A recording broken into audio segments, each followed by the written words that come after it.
Sir పిఠాపురంలో రాజకీయ వాతావరణం వేడెక్కిందని చెప్పవచ్చు. ఎందుకంటే నిన్న వర్మ ట్వీట్ చేశారు. అయితే ఈరోజు మళ్ళా ఆయన ఈ ట్వీట్ నేను చేయలేదు అని చెప్తున్నారు.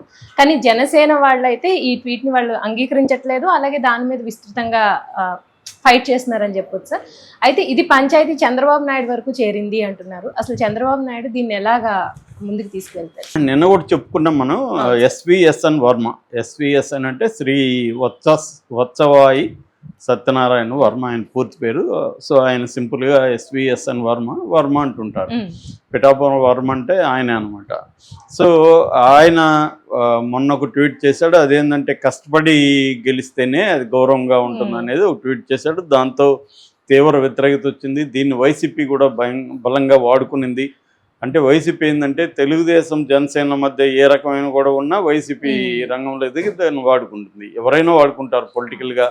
వైసీపీలో ఏమన్నా ప్రాబ్లం ఉన్నా జనసేన తెలుగుదేశం వాడుకుంటాయి. ఇది కామన్. రాజకీయ పక్షాలు ప్రతిపక్షంలో ఏదైనా వీక్నెస్ ఉంటే వీళ్ళు వాడుకుంటారు. అలాగా వైసీపీ దీన్ని బలంగా డిస్కషన్లోకి తీసుకొచ్చింది, ప్రమోట్ చేసింది. దాంతో జనసేన తీవ్రంగా విరుచుకుపడ్డారు వర్మ మీద. దాంతో వర్మ ఒక్కసారిగా వెనక్కి తగ్గి అది నేను పెట్టలేదు, నాకు హైదరాబాద్లో ఒక సోషల్ ప్లానెట్ అని ఒక సంస్థ ఉంది, వాళ్ళు 3 ఏళ్ళుగా నా సోషల్ మీడియా అంతా వాళ్ళే డీల్ చేస్తున్నారు, నేను వాళ్ళకి ఇచ్చేసాను, వాళ్ళు నాకు చెప్పకుండా ఈ ట్వీట్ పెట్టారు. సో నేను వాళ్ళకి ఇమ్మీడియట్గా చెప్పి దాన్ని తీసేయమన్నాను. ఇటువంటి పెడితే నాకు తెలియకుండా పెడితే తీవ్ర చర్యలు తీసుకుంటాను కూడా చెప్పాను. ఇవన్నీ ఆయన మళ్ళీ వరుసగా ట్వీట్లు చేశాడు అనమాట.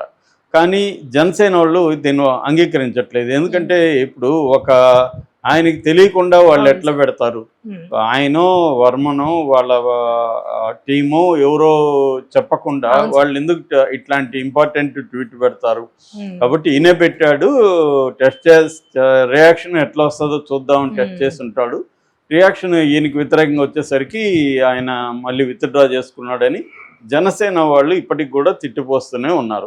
ఎందుకంటే అక్కడ గ్రౌండ్ లెవెల్లో ఎన్నికల ముందు నుంచి కూడా జనసేనకు వర్మ ఉన్న తెలుగుదేశం బ్యాచ్కి వ్యతిరేకత అయితే ఉంది. ఎందుకంటే అక్కడ గట్టిగా వర్మని నమ్ముకున్న తెలుగుదేశం కేడర్ కూడా ఉంది. ఆయన 2009లో రాజకీయాల్లోకి వచ్చాడు, 2009లో తెలుగుదేశంలో ఉన్నాడు. అప్పుడు ఆయన కంటెస్ట్ చేశాడు. 2009లో తెలుగుదేశం టికెట్ తరఫున ఎమ్మెల్యేగా కంటెస్ట్ చేసినప్పుడు అప్పుడు ప్రజారాజ్యం పార్టీ తరఫున వంగ గీత దగ్గర ఓడిపోయాడు ఈయన 2009లో. మళ్ళీ 2014లో ఈయనకి టికెట్ ఇవ్వలేదు చంద్రబాబు. ఇవ్వనప్పుడు ఈయన ఇండిపెండెంట్గా పోటీ చేసి పెండెం దొరబాబుని వైసీపీ అతను ఓడించి ఈయన ఇండిపెండెంట్ గెలిచాడు. దాదాపు 57% ఓట్లతో గెలిచాడు ఈయన. గెలిచిన తర్వాత చంద్రబాబు మళ్ళీ తీసుకున్నాడు తెలుగుదేశంలోకి. ఆ తర్వాత 2019లో టికెట్ ఇచ్చాడు చంద్రబాబు. ఇస్తే పెండెం దొరబాబు దగ్గర ఈయన ఓడిపోయాడు. అప్పుడు వైసీపీ అప్పుడేంటంటే జగన్ వేవ్ 2019లో ఉంది కాబట్టి మహామహులో ఓడిపోయారు కాబట్టి ఈయన కూడా ఓడిపోయారు. అయితే ఓడిపోయినా కూడా ఆయన ప్రజలను అంటి పెట్టుకొని ఉండడం, ఏమైనా కరోనా టైంలో కూడా ఇంటింటికి ఆయన వెళ్ళి వాళ్ళ బాగోగులు చూసి అవసరమైతే సరుకులు మందులు ఇవన్నీ ఇవ్వడం, ఇవన్నీ ఆయనకి మంచి పేరు తీసుకొచ్చాయి అన్నమాట. సో ఈ కాంటెక్స్ట్లో చంద్రబాబు అక్కడ ఈయనకి టికెట్ ఇచ్చే పరిస్థితి లేదు 2024లో. ఎందుకంటే ఒక పార్టీ పొత్తులో ఉన్న పార్టీ అధ్యక్షుడు అది కోరుకున్నాడు కాబట్టి పవన్ కళ్యాణ్ అది ఇవ్వాల్సి వచ్చింది. దాంతో ఈయన పిలిపించి నీకు నేను ఎమ్మెల్సీ ఇస్తాను, ఫస్ట్ ఎమ్మెల్సీ నీకే ఇస్తాను మన గవర్నమెంట్ రాగానే, సో నువ్వు త్యాగం చేయని చెప్తే ఆయన త్యాగం చేశాడు. మొత్తానికి ఆయన దగ్గరుండి పవన్ కళ్యాణ్ రావాల్సిన అవసరం లేదు, నేను గెలిపించి మీ చేతులు పెడతాను అనౌన్స్ చేశాడు. అదేవిధంగా ఆయన వాళ్ళ అబ్బాయి కిషోర్ వీళ్ళంతా గట్టిగా పనిచేస్తారు. నిజానికి తెలుగుదేశంకి జనసేనకి మధ్య విభేదాలు ఉన్నప్పటికీ కూడా తెలుగుదేశం కసిగా పనిచేసింది. ఎందుకంటే మళ్ళీ వంగగీత పోటీ చేయడం, జగన్ కూడా చాలా సీరియస్గా తీసుకొని అక్కడ దాదాపు 3 టీముల్ని మిథున్ రెడ్డిని ఇన్ఛార్జికి పెట్టడం, ఆయన పద్మనాభం ముద్రగడ పద్మనాభని కాపు ఓట్లని చెల్చడానికి, ఎందుకంటే కాపు ఓట్లు అరౌండ్ 90,000 అక్కడ ఉంటాయన్నమాట. ఇవన్నీ ట్రై చేశారు. అయినా కూడా వర్మ గట్టిగా ఉండడం వల్లే అక్కడ పవన్ కళ్యాణ్ గెలిచాడు. సో నేను నిన్న కూడా చెప్పాను, పవన్ కళ్యాణ్ చంద్రబాబు కోసం రాష్ట్రం అంతా తిరిగాడు. చంద్రబాబు అంటే కూటమి గెలవడం కోసం చంద్రబాబుకి అది బాగా హెల్ప్ అయింది. సో ఆ రకంగా చంద్రబాబుకి రాష్ట్రం అంతా హెల్ప్ అయింది కాబట్టి చంద్రబాబు కూడా తను అక్కడ పెద్ద తిరగకుండానే గెలిపించాలని వర్మని ప్రజలు చేస్తే వర్మ కూడా గెలిపించాడు. అయితే ఇప్పుడు ఏమైంది, వీళ్ళ గవర్నమెంట్ వచ్చింది, ఎమ్మెల్సీ ఈయనకి ఇవ్వలేదు ఇప్పటివరకు.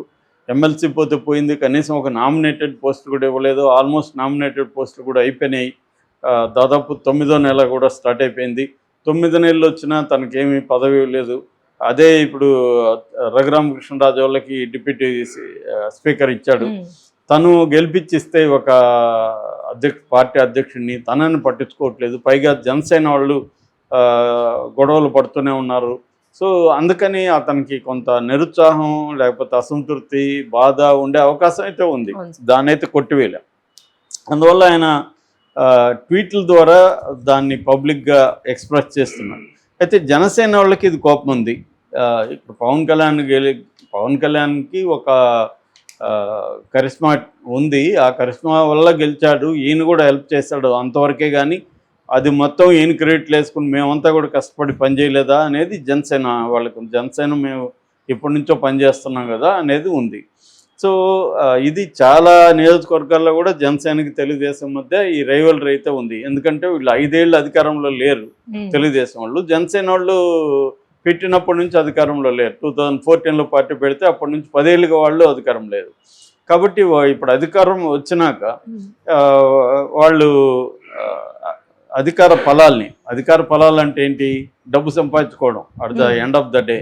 అట్లాగే ఏదో ఒక పదవులు, ఇవి అందరికి పదవులు రావు కాబట్టి కనీసం ఏదో ఒక రూపంలో డబ్బు సంపాదన అనేది అవసరం రాజకీయాల్లో. ఎందుకంటే రాజకీయాలు అన్నిటికంటే ఘోరమైన ఇన్వెస్ట్మెంట్ వ్యవహారం.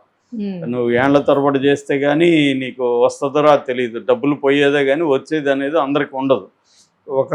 కొంతమందికి మాత్రమే అది ఛాన్స్ దొరుకుతుంది. కానీ దొరకని వాళ్ళకి అసంతృప్తి ఉండనే ఉంటుంది, ముఖ్యంగా కింది స్థాయిలో. అలాగా ఇప్పుడు వీళ్ళు ఏం చేస్తున్నారంటే, వర్మ ఇలా చేయడం వల్ల, అంటే ఆయన కష్టపడి గెలవలేదనేది కదా ఈయన పెట్టాడు. దాంతో అసలు పవన్ కళ్యాణ్ పిఠాపురంకి ఏమేం చేస్తున్నాడు అనేది వీళ్ళు ప్రచారంలోకి తీసుకొచ్చారు. నిన్న కూడా ఒక పోస్ట్ పెట్టారు. అందులో పవన్ కళ్యాణ్ 27 ఎకరాలకు సాగునీరు అందించే ఏలేరు శివారు కాలువ ఉంది. ఆ కాలువకి గండ్లు పడి ఉన్నాయి. ఆ గండ్లు పూడ్చడానికి 85 లక్షలు శాంక్షన్ చేశాడు. ఆ పనులు జరుగుతున్నాయి. అట్లాగే ఇంకొక 40 లక్షలు గట్లు బలహీనంగా ఉన్న చోట వాటిని స్ట్రెంగ్తన్ చేయడానికి పెడుతున్నాడు. ఇలాగ రబీ పంట సీజన్ రాకముందే ఈ కాలువని క్లీన్ చేయించడానికి పవన్ కళ్యాణ్ తీసుకున్నాడు. అట్లాగే ఇక్కడ క్రైము, గాంజా ఇవన్నీ లేకుండా చూసుకోవడానికి కూడా పవన్ కళ్యాణ్ ట్రై చేస్తున్నాడు. ఇవన్నీ వాళ్ళు, అంటే పిఠాపురానికి పవన్ కళ్యాణ్ ఏమేం చేస్తున్నాడు అనేది వాళ్ళు ప్రచారంలోకి తీసుకొచ్చారు. అంటే వర్మని తగ్గించి అక్కడ పవన్ కళ్యాణ్ పెంచాలన్న యాంగిల్ ఏమో జనసేనలో కనబడుతుంది. ఇటుపక్క వర్మకేమో అసంతృప్తి ఉంది. సో ఇది ఇప్పుడు చంద్రబాబు దగ్గరికి పంచాయతీ చేరింది. మళ్ళీ చంద్రబాబు పిలిచి వర్మని ఏదో బొజ్జగించబోతున్నాడు. ఆయన కూడా బొజ్జగించుకునే పరిస్థితిలో లేడు. ఎందుకంటే ఆయనకి ఏదో ఒక పదవి కావాలి. అందుకని ఆయన ఏదో ఒక లొల్లి క్రియేట్ చేసి, ఇది స్టేట్ వైడ్ ఇది ఇబ్బంది అయితే నాకు అట్లన్నా ఇస్తారేమో, ఎందుకంటే సామధాన భేద దండోపాయం అంటారు కదా, అలాగా మంచిగా కుదరినప్పుడు ఏదో ఒక అల్లరి చేయాలి, లేకపోతే ఆయన పట్టించుకోడు అన్న ఇది వర్మలో కనిపిస్తుంది. అది మనం అర్థం చేసుకోదగిన విషయమే వర్మ పాయింట్ ఆఫ్ వ్యూ నుంచి. Thank you sir.